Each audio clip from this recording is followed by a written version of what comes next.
I'm going to talk about the 14-day rule in relation to speeding offences.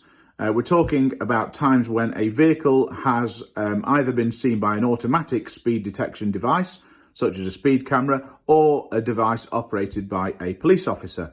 When that happens, the police must serve a notice of intended prosecution on the keeper of the vehicle within 14 days.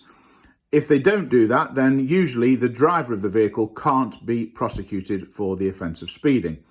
Now, there are plenty of times where the rule doesn't apply. I'll give you two examples now, although there are lots of others that I don't have time to give you.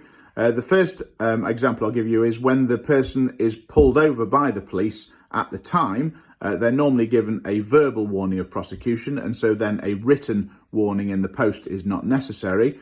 The second thing to note is that the rule only applies to the keeper of the vehicle.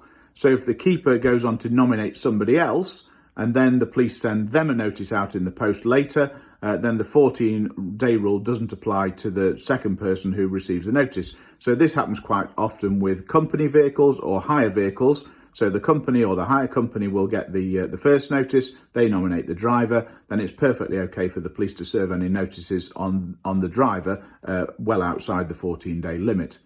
The other thing that sometimes people don't understand about the rule is that even if the notice is served outside the 14-day time limit, you still have to respond to the requirement to provide driver details. The requirement to provide driver details is sent under a completely different set of legislation, a different set of rules, and so there is no 14-day rule in relation to providing driver information. So you must always respond to the part of the notice that says we require you to provide the name of the driver. If you don't do that, you could be prosecuted for failing to provide driver information, which could get you 6 points and a fine of up to £1,000.